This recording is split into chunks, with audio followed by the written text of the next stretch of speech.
In this chapter, we will discuss the history of strength and conditioning and the trends that are common today. We will also talk about functional training, the functional movement screen, and soft tissue therapy using the foam roller. Bodybuilding, with the focus on extreme strength and large muscle development, was the philosophy in the 50s to the 70s. Muscle Beach and Gold's Gym were popular during this time. Steroids were often used to acquire large, bulky muscles. Beginning in the 70s, strength and conditioning became more scientific, not just to acquire large, bulky muscles, but to enhance performance. The 21st century continues to use both scientific and, unfortunately, many unsubstantiated methods to enhance strength and conditioning. There are numerous ideas and theories about the ideal way to train athletes, with many of these readily available to us on the internet. Personal training, boot camp, CrossFit, yoga, and Pilates are common today.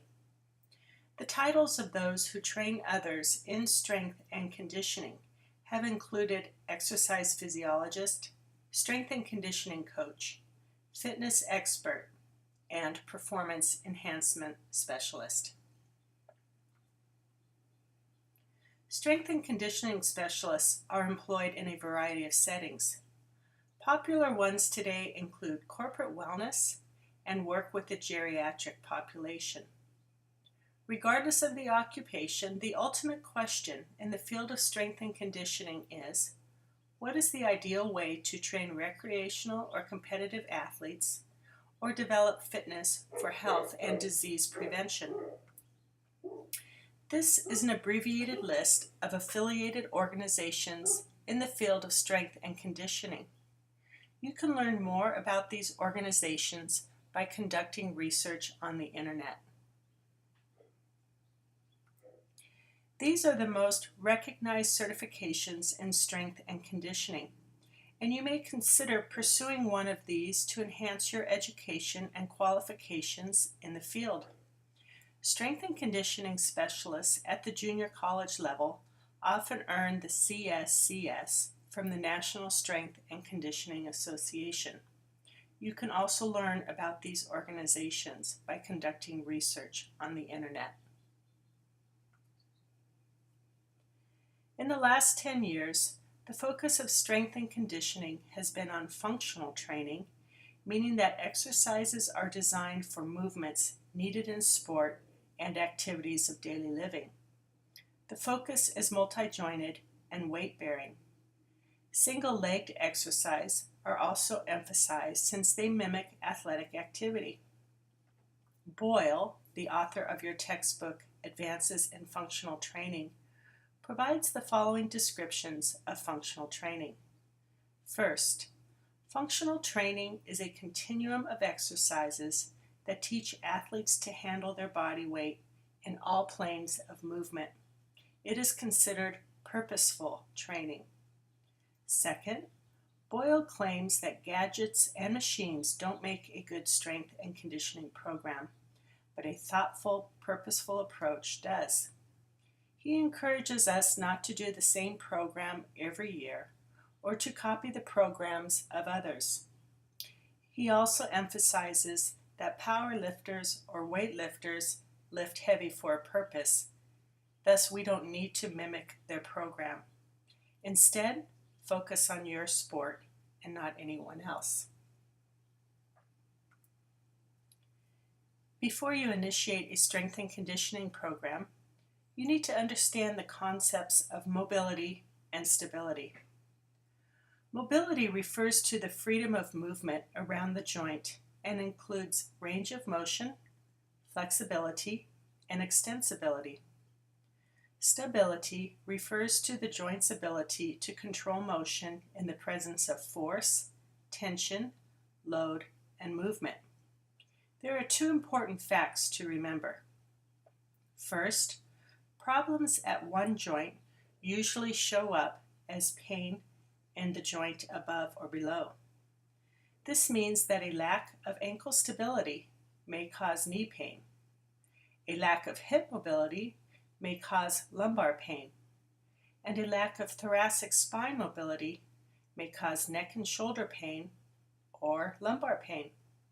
Second, as performance enhancement specialists, we must focus on mobility, then on stability, and finally on movement. Be sure you catch that. We must focus on mobility, then on stability, and finally on movement. This is very important. But what does this mean? We need to begin our workouts with mobility exercises. This is more than stretching, it's movement. We will view some mobility exercises in this lesson. We also need to recognize the joint function and work specifically on mobility or stability.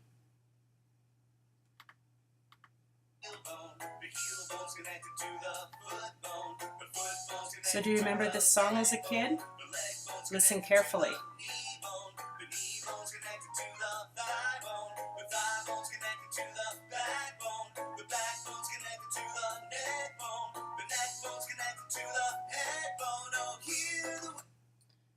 So indeed, all of the joints are interconnected.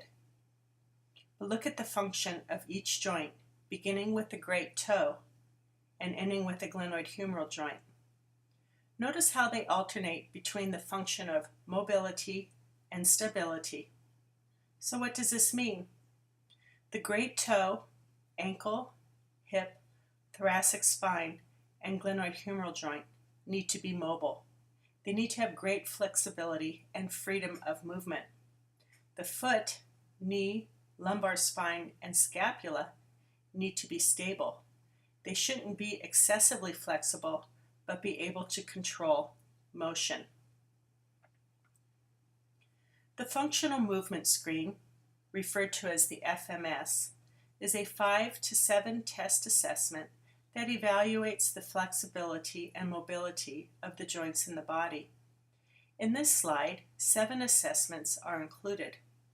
You will later have the opportunity to assess yourself and another person using 5 of these assessments.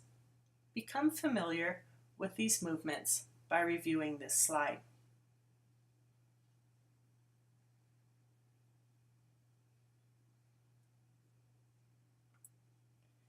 The FMS can be scored using a 0 to 3 point system and totaling the scores from the 7 movements.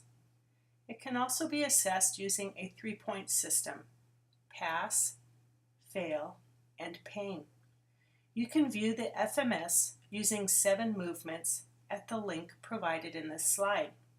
You will have opportunity to review articles about functional movement and the FMS, and also view a clip that demonstrates the FMS using 5 movements. Soft tissue therapy is recommended to enhance functional training. Initially, physical therapists focus on mobilization techniques.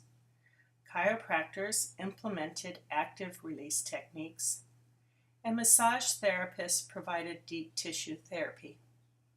About a decade ago, the foam rollers, which is considered the poor man's massage therapist, became available. These rollers come in different sizes and densities and look similar to the popular pool noodle.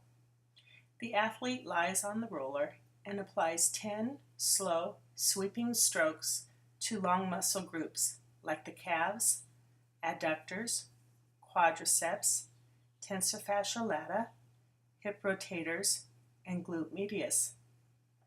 The foam roller, in a sense, unties the knots in the muscle. The goal of foam rolling is to apply enough pressure to the tissue to cause a chemical reaction and change the quality of the muscle fibers.